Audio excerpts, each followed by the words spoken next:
Hello and welcome to this live video conference.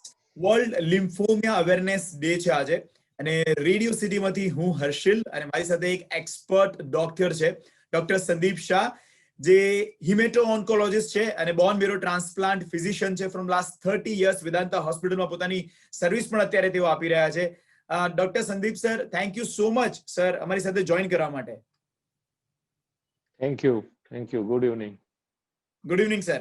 Sir, સૌથી પહેલા તો જ્યારે લિમ્ફોમિયા અવેરનેસ ડે વિશે વાત કરીએ તો we would like to know that કે આ લિમ્ફોમિયા અવેરનેસ ડે શેની માટે આપણે આટલો મહત્વનો ધ્યાનમાં રાખીને જેના વિશે ડિસ્કસ કરીએ છીએ?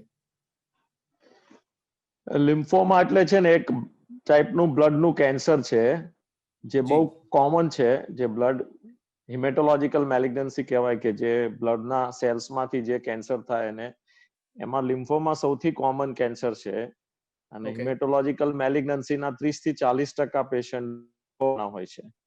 જેમાં જે હિમેટોલોજીકલ મેલિગ્નન્સી કહીએ એમાં જે આપણે કોમન માણસો જે લ્યુકેમિયા શબ્દ વાપરે છે એ લિક્વિડ મેલિગ્નન્સી થઈ અને એને આપણે લ્યુકેમિયા કહીએ છીએ. અને જે ગાંઠો થાય છે બ્લડના સેલની, જે લિમ્ફ નોડ્સ એનલાર્જ થાય અને લીવર ને સ્પ્લીન, જેને લિમ્ફોમા કહીએ છીએ.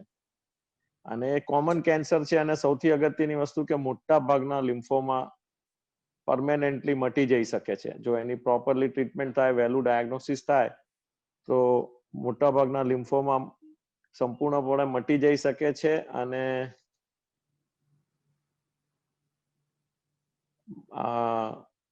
જેના અમુક કેસમાં ના મટે તો પણ પેશન્ટો ઘણું લાંબુ જીવી શકે છે. એટલા માટે એનું જો વહેલું ડાયગ્નોસિસ થાય અને અવેરનેસ આપણે ક્રિએટ કરીએ તો અર્લી ડાયગ્નોસિસ થાય અને પેશન્ટે હતાશ થવાની જરૂર નથી અને સંપૂર્ણપણે મટાડી શકાય છે. ખાસ કરીને હોજકિન્સ લિમ્ફોમા છે જે ઘણું જ કોમન છે અને નોન હોજકિન્સ લિમ્ફોમા છે, એના મોટા ભાગના પ્રકારોમાં આપણી પાસે ઘણી સારી ટ્રીટમેન્ટ છે અને કાયમ માટે આ રોગ મટાડી શકાય એમ છે. એટલે એ અવેરનેસ ક્રિએટ કરવા માટે આપણે વર્લ્ડ લિમ્ફોમા ડે એ કરેલો છે. અને સર બીજું હું પૂછું કે લિમ્ફોમા ડેવલપ કોનામાં થઈ શકે છે અને કેવી રીતે, શેના કારણે થઈ શકે છે?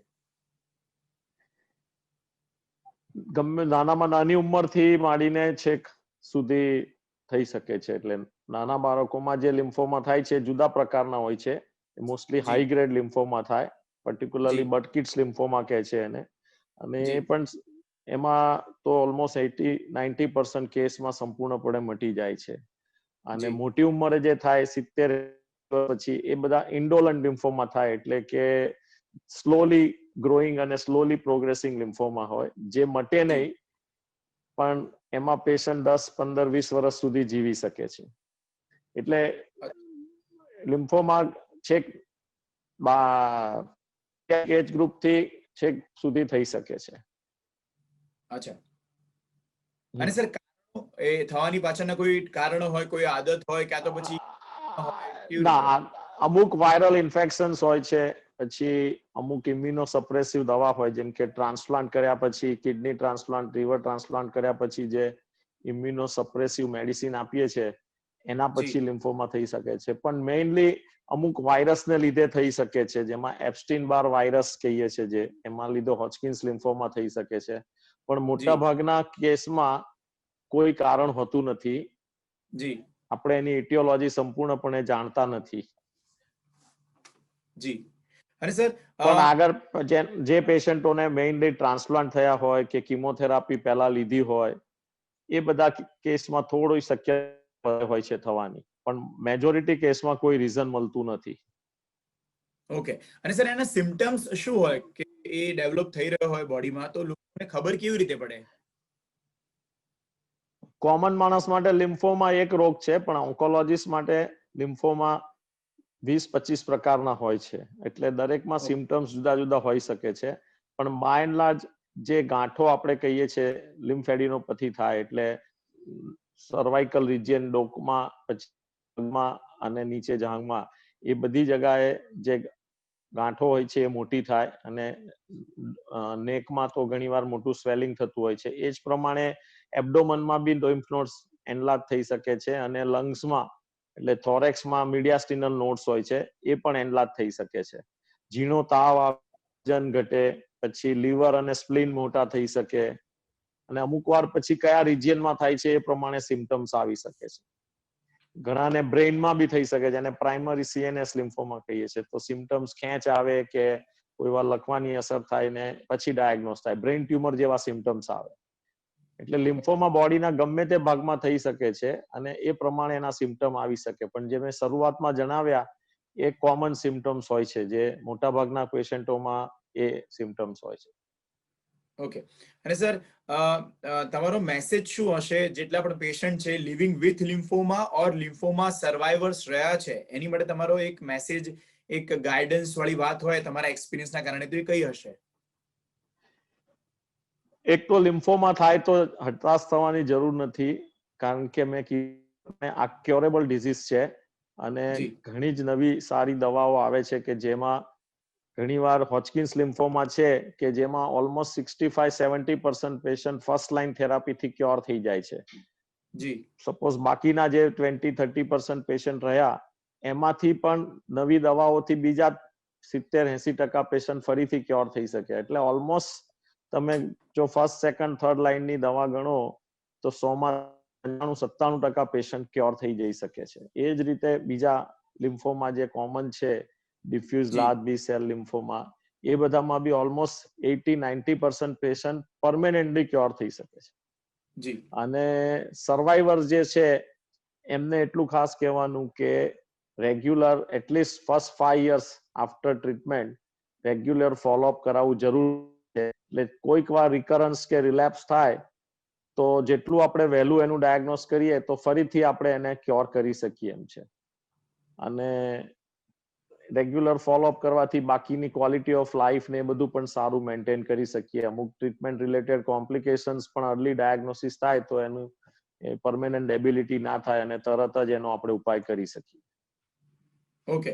અને સર મારે અમુક કી પોઈન્ટ જાણવા હતા કે ભાઈ કોઈને ફરીથી એનો ઉથલો ન મારે એની માટે એ વ્યક્તિએ શું ધ્યાન રાખવું જોઈએ, ઓર એમના ફેમિલી મેમ્બર્સે સર્વાઈવર ના ફેમિલી મેમ્બર્સે શું પોઈન્ટ્સ ધ્યાનમાં રાખવા જોઈએ? મેં કહ્યું એ પ્રમાણે રિલેપ્સ એ કોઈના હાથમાં નથી, પણ અચ્છા પ્રોપરલી વહેલું ડાયગ્નોસિસ થાય અને જે પ્રમાણેની ટ્રીટમેન્ટ હોય એ ટ્રીટમેન્ટ કમ્પ્લીટ કરવી જોઈએ. અને બીજું કે પછી રેગ્યુલર ફોલોઅપ કરવો જોઈએ, જેથી ઇનકેસ થાય તો આપણે વહેલું ડિટેક્ટ કરીને ફરીથી ટ્રીટમેન્ટ થઈ શકે. પણ એવા કોઈ ડાયટ થી ના થાય ફરીથી, કે કોઈ પ્રોફાઇલેક્ટિક મેડિસિન કે લાઇફસ્ટાઇલ થી ના થાય, એવું કશું છે નહીં. અમુક બાયોલોજી એવી હોય છે કે જો રિલેપ્સ થવાનું હોય તો થાય જ છે. અચ્છા. ઓકે. અને સર કીમો સેશન્સ ની વાત કરીએ તો આશરે કેટલા કીમો સેશન્સ લેવા પડે છે? એ જુદા જુદા લિમ્ફોમામાં જુદી જુદી થેરાપી હોય છે, પણ જી મોટા ભાગના લિમ્ફોમામાં 3 વીકલી 6 થી 8 સેશન હોય છે કીમોથેરાપીના. પણ મેં કીધું એ પ્રમાણે લિમ્ફોમા ઘણા પ્રકારના હોય છે અને દરેકમાં ટ્રીટમેન્ટ જુદી જુદી હોય છે. બાળકોના કેસમાં બહુ જ હેવી ડોઝમાં કીમોથેરાપી આપવાની હોય છે અને પછી મેન્ટેનન્સ થેરાપી આપવાની હોય છે. તો એ લોકોની ટ્રીટમેન્ટ ઘણીવાર 2-2 વર્ષ સુધી પણ ચાલી શકે છે. ઓકે અને મોટા ઇન્ડોલન્ટ લિમ્ફોમા હોય છે, એમાં સ્મોલ ડોઝ ઓફ થેરાપી 1-2 વર્ષ સુધી ચાલ્યા કરે, પણ એગ્રેસિવ થેરાપી નથી હોતી. ઓકે. અને સર કેવા પ્રકારના ટેસ્ટ એમને કરાવવા પડે? જે રૂટીન ડાયગ્નોસિસ, અમુક બ્લડ ટેસ્ટ, બોન મેરો બાયોપ્સી, સોનોગ્રાફી, સીટી સ્કેન અને પેટ સ્કેન એ ઇમ્પોર્ટન્ટ ઇન્વેસ્ટિગેશન છે લિમ્ફોમાના ડાયગ્નોસિસ માટે, એના ફોલોઅપ માટે, એના ઇવન પ્રોગ્નોસિસ માટે. એટલે અમારા માટે પેટ સ્કેન બહુ જ જરૂરી હોય છે, ખાસ કરીને હોજકિન્સ લિમ્ફોમા અને ડિફ્યુઝ લાર્જ બી સેલ લિમ્ફોમામાં. અને બાકીના તો જે રૂટીન ઇન્વેસ્ટિગેશન્સ હોય છે એ કરવાના હોય છે, અને અમુક મોલેક્યુલર ટેસ્ટ, જીનેટિક ટેસ્ટ પણ કરવાના હોય છે. અને સર એની ટ્રીટમેન્ટ પછી ક્યોર થયા પછી શું તેઓ એકદમ નોર્મલ લાઈફ જીવી શકે છે, ઓર એમને અમુક બાબતોનું ખાસ ધ્યાન રાખવું પડે છે કે આ નહીં કરવાનું, આ કરવાનું, ઓર કોઈ દવા કોન્સ્ટન્ટલી ચાલુ રહે? કીમોથેરાપી પતે પછી 6 થી 12 મહિના ઇમ્યુનિટી, આપણી જે નોર્મલ ઇમ્યુનિટી પાછા આવતા લાગે છે. એટલે 6 થી 12 મહિના સુધી સાચવવું પડે છે. અમુક વાર અમુક વેક્સિન્સ પણ લેવી પડે છે. પણ બાય એન્ડ લાર્જ પછી જે ક્યોર થઈ ગયા છે એ પેશન્ટ ઓલમોસ્ટ નોર્મલ લાઈફ કાઢી શકે છે, બીજો પછી કશો વાંધો આવતો નથી. અને કેટલા બધા પેશન્ટને તો અમારા ટ્રીટમેન્ટ લીધેલા હોય ને પછી એમના મેરેજ થયા, એમને છોકરા થઈ ગયા હોય. મારી 30 વર્ષની પ્રેક્ટિસમાં કેટલા બધા લિમ્ફોમાના પેશન્ટ છે કે જેમને મેં મારા ફર્સ્ટ 5-10 યર્સમાં ટ્રીટ કરેલા છે ને જેઓ અત્યારે મેરેજ બી થઈ ગયા છે ને એમને પોતાને બી છોકરાઓ છે. ઓ યસ, સો હેલ્ધી લાઈફ ડેફિનેટલી જીવી શકાય છે હા. ટ્રીટમેન્ટ. ગ્રેટ. અને તમારો ફાઇનલ એક message on this world lymphoma awareness day શું હોઈ શકે કે ભાઈ ભલે જેને નથી થયો એ પણ કેવી એવી આદતો સારી નોર્મલ લાઈફની રૂટીન, ખાવા પીવામાં ધ્યાન, યોગ, કસરત શું એવું કરી શકે જેના કારણે એ ઓફકોર્સ એ એની પોસિબિલિટીને દૂર રાખી શકે?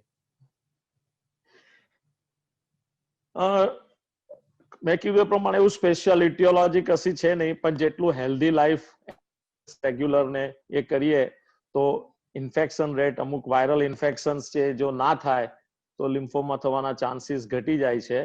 અને પોસ્ટ ટ્રીટમેન્ટ એનું રેગ્યુલર ફોલોઅપ કરવો જરૂર છે, ખાસ કરીને જે લોકો એને ઇમ્યુનોસપ્રેસિવ થેરાપી ચાલતી હોય છે. ઘણા કોલેજિન ડિસઓર્ડર કહીએ છીએ, એટલે કે રૂમેટોઇડ આર્થરાઇટિસ ને એ બધા રોગમાં અમુક જે દવાઓ ચાલતી હોય છે એ બધા પેશન્ટોએ ખાસ રેગ્યુલર ફોલોઅપમાં રહેવું જોઈએ કે જો થાય તો પણ અર્લી ડિટેક્શન થઈ આપણે ઇમિડિયેટલી એને ક્યોરેટિવ થેરાપી આપી શકીએ. અને એઝ એડવાઇઝ બાય ડોક્ટર્સ એનો ફૂલ કોર્સ કિમોથેરાપીનો કે રેડિયોથેરાપીનો અથવા બોન મેરો ટ્રાન્સપ્લાન્ટ જે પણ એની ટ્રીટમેન્ટ હોય એ કમ્પ્લીટ કરવી જોઈએ. મેં કીધું એ પ્રમાણે ક્યોર રેટ લિમ્ફોમાના પેશન્ટમાં બહુ જ હાઈ છે, એટલે રેગ્યુલર થેરાપી લેવાથી અને ટ્રીટમેન્ટ કમ્પ્લીટ કરવાથી ચોક્કસ ક્યોર થઈ શકે એમ છે. Okay, great sir. Thank you so much doctor Sandeep Shah અમારી સાથે આટલી સરસ વાત કરવા માટે, અને તમારી જે ઇન્ફોર્મેશન છે એકદમ ઇનડેપ્થ છે જેના કારણે ઘણી અવેરનેસ લોકોમાં આવશે આના વિશે, અને એક ડર પણ દૂર થશે કે એનાથી સાવ ડરી જવા જેવું નથી. જેવું તમે કહ્યું એ પ્રમાણે તમારા પેશન્ટ્સ એકદમ નોર્મલ લાઈફ જીવી જ રહ્યા છે, તેઓ પણ જીવી શકે છે. So thank you so much sir અમારી સાથે આટલી સરસ ઇન્ફોર્મેશન પૂરી પાડવા માટે.